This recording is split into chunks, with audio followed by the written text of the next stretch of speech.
Assalamu alaikum everyone, welcome back to my YouTube channel. Today we are diving deep into the incredible story of Prophet Adam alayhi salam, the first human, the father of humanity and the first prophet of Islam.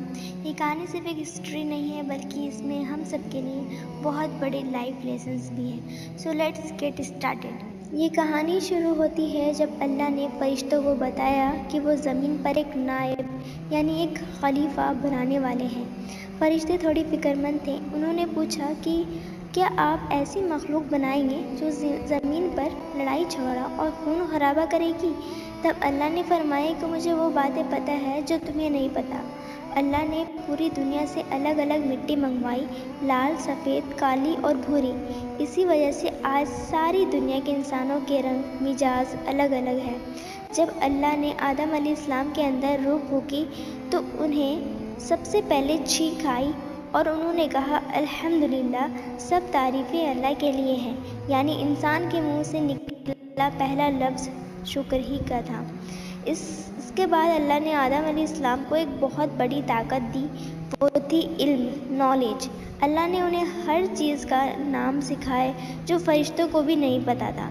انسان کی اس عقل کو دیکھ کر اللہ نے سب کو حکم دیا کہ آدم کے سامنے سجدہ کرو.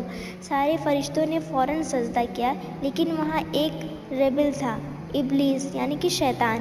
وہ ایک جین تھا جو اپنی عبادت کی وجہ سے فرشتوں کے ساتھ رہتا تھا.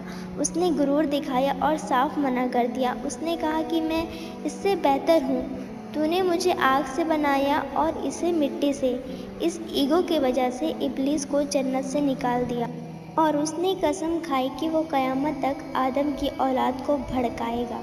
آدم علیہ السلام جنت میں اکیلے تھے، اس لیے اللہ نے ان کے کمپینین بنائی یعنی حوا کو، تاکہ دونوں سکون سے رہ سکیں. اللہ نے ان سے کہا کہ جنت میں جو چاہے کھاؤ پیو، لیکن اس ایک درخت کو یعنی ایک ٹری کے پاس مت جانا ورنہ تم غلط کرنے والوں میں شامل ہو جاؤ گے. یہاں انٹری ہوتی ہے ابلیس کی. اس نے دشمنی نکالنے کے لیے انہیں مینیپولیٹ کرنا شروع کر دیا، بھڑکانا شروع کر دیا. اس نے جھوٹ بولا اور قسم کھائی کہ اگر تم نے اس ٹری کا فروٹ کھا لیا تو تم ہمیشہ کے لیے فرشتے بن جاؤ گے اور کبھی نہیں مرو گے. ابلیس کے بار بار اکسانے پر اور بھول چوک کی وجہ سے آدم اور حوا سے غلطی ہو گئی اور انہوں نے وہ فروٹ کھا لیا.